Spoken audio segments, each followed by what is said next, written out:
보살이 단계이르면 법상이 없어야 합니다. 어리석은 중생들은 상에 집착합니다. 어떤 사람은 성공했다는 상에 집착합니다. 어떤 사람은 부자라는 상에 집착합니다. 이것이 보통 중생의 혼란스러운 특징입니다. 그런데 보살의 단계에 이르면 이미 그런 거친 상에 대한 집착을 버립니다. 부자이든 가난하든 상관하지 않습니다. 그들이 신경 쓰는 것은 오직 아주 미세한 집착, 견에 대한 집착을 버리는 것입니다. 견은 미세한 집착이며 상은 거친 집착입니다. 견을 바로잡는 것은 매우 미묘하고 어렵습니다. 보살의 단계에 이르면 그들은 엄청난 속도의 마음작용을 다루어야 합니다. 마음은 상상할 수 없을 만큼 빠릅니다. 똑똑하다고 하는 사람들보다 훨씬 빠릅니다. 세상의 천재들이 자신이 아주 영리하다고 생각하지만 보살의 마음작용에 비하면 그들은 매우 느립니다. 보살의 마음은 훨씬 더 넓고 빠르게 동시에 작용합니다. 어떻게 내가 견에 집착하고 있는지 알 수 있습니까? 자신이 견에 집착하고 있는지 아는 방법은 여전히 사람들을 판단하고 있는지 보면 됩니다. 견은 미세하게, 빠르게 판단의 형태로 일어납니다. 판단하는 마음을 가질 때 견에 대한 집착이 작용하는 것입니다. 늘 남을 평가하고 요구가 많은 사람들, 그런 사람들이 바로 견에 집착이 깊은 사람들입니다. 그런 사람들을 건드리면 상처 있습니다. 그들의 사고방식은 너무 법칙적이기 때문에 조금만 건드려도 모욕으로 받아들입니다. 그래서 그들을 건드리면 그들은 당신을 완전히 밀어냅니다. 다시는 기회가 없습니다. 부처님께서 처음에 우리에게 가르치신 것은 상에 대한 집착을 버리는 법이었습니다. 보살의 경우에는 더 이상 상에 집착하지 않지만 상에 대한 견, 상을 바라보는 마음의 집착이 남아 있습니다. 법상을 일으키지 말아야 합니다. 어떤 법에도 집착해서는 안 됩니다. 법에 집착하지 않는다는 것은 무슨 뜻인가요? 움직이지 말라는 뜻입니다. 법상은 무엇인가요? 법에는 일정한 특징이 있습니다. 예를 들어서 비구 스님에게는 스님으로서의 상이 있습니다. 법은 불상일 수도 있습니다. 겉모양 특징이 바로 상입니다. 그럼 법상은 무엇입니까? 법이란 결국 특징을 가진 어떤 것입니다. 불상은 어떤 법상이 있습니까? 모직 불보살님들은 머리에 육괴가 있습니다. 그것은 아주 중요한 상입니다. 실제로 불보살님들은 그 육괴가 눈에 보이지 않게 합니다. 그들은 당신이 보지 못하게 그것을 허락하지 않습니다. 영안을 열면 그것이 보입니다. 하지만 대부분의 불보살님들은 자신을 드러내지 않기 위해 보이지 않게 합니다. 첫 번째의 특징은 머리 육괴입니다. 그럼 두 번째는 무엇입니까? 수인입니다. 불상들은 각각 손모양이 다릅니다. 고유한 수인이 있습니다. 세 번째는 귀, 특히 긴 귓불입니다. 모든 불보살님들의 귓불은 길고 두껍습니다. 이건 지혜와 자비의 상징입니다. 네 번째는 법륜입니다. 이것이 부처님을 다른 신들과 구별하게 하는 특징입니다. 모든 부처님께는 법륜의 표지가 있습니다. 불상의 네 가지 주요 사항은 머리, 육계, 손 모양, 긴 귓불, 법륜. 이것이 바로 법상의 예시입니다.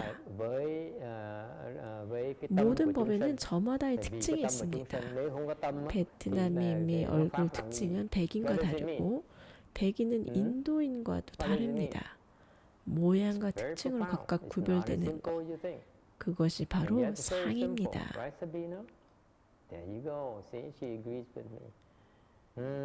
우리가 법을 들어야 하는 이유는 우리 자신의 본성을 보기 때문입니다. 단순히 앉아서 명상한다고 해서 우리 문제에서 벗어날 수 있는 것이 아닙니다. 법문은 오직 듣는 사람을 위해서만 설해집니다. 그래서 가능하다면 실제 법회 듣는 시간에 오는 것이 좋습니다. 법문은 약과 같습니다. 법문을 설하는 것은 병을 치료하기 위해 약을 조제하는 것과 같습니다. 그래서 법문을 들으면 여러분은 더 건강해집니다. 어떤 제자들은 명상을 하지 않지만 법문을 듣기만 해도 계속 발전합니다. 단순히 법문을 듣는 것만으로도 삼매력이 향상됩니다. 선화승인의 법문이 다른 스님들과 다른 점은 선화상인은 지식을 강조하지 않고 무엇을 해야 하는가에 집중을 해서 설명하신다는 점입니다. 단순히 지식이 아니라 실제로 지금 당신 마음의 문제를 해결하기 위해 무엇을 해야 하는가, 이것이 핵심입니다. 그래서 법문을 들을 때 주의 깊게 들어야 됩니다.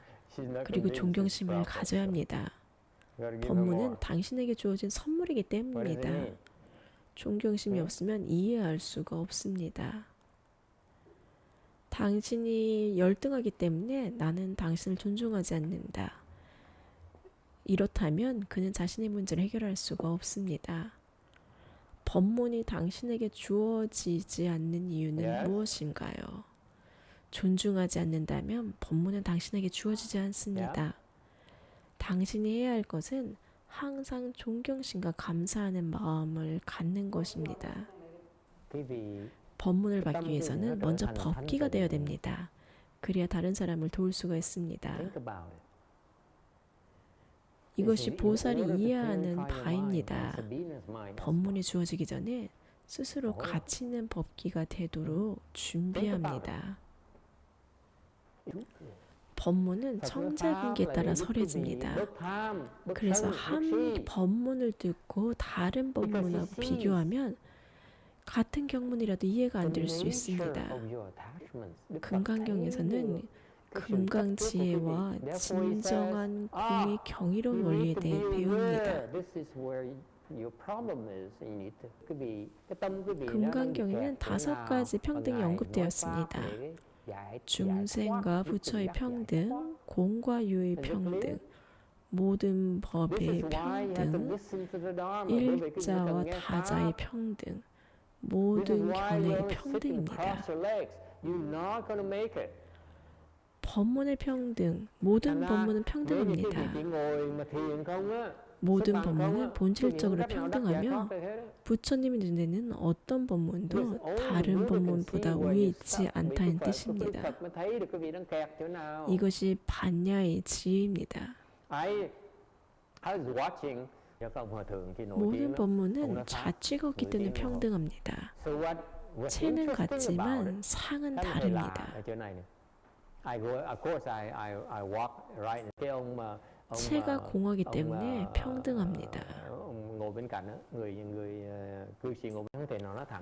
중생과 부처는 평등합니다. 중생과 부처는 다르지 않습니다. 그 이유는 간단합니다. 많은 보살과 부처님들은 중생의 모습으로 나타나기 때문입니다.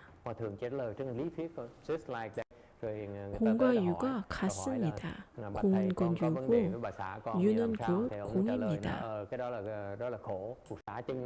진공은 묘율을 방해하지 않습니다. 공은 존재를 막지 않고 묘유는 진공을 막지 않습니다. 진공이 묘유이고 묘유가 곧 진공입니다. 이것은 이해하려고 하는 것이 아닙니다. 그냥 외우세요. 이해하려고 하거나 설명하려고 하는 것은 보통 사람들이 저지르는 두 가지 흔한 실수입니다. 세 번째, 모든 법은 평등합니다. 법은 높고 낮음이 없이 평등합니다. 그래서 하나가 곧 여럿이고 여럿이 곧 하나입니다. 큰 것도 작은 것도 없습니다. 미혹한 중생만이 하나와 여럿, 크고 작음을 분별합니다. 다섯 번째, 모든 견해는 평등합니다. 견해는 무엇인가요? 아상, 인상, 충생상, 수자상입니다. 이것은 자동적으로 우리 심리 안에 있습니다. 이것이 바로 우리가 혼동되어 있다는 증거입니다. 하지만 거기 이르면 차이가 없음을 알게 됩니다. 내 것이든 상대 것이든 구분이 없습니다.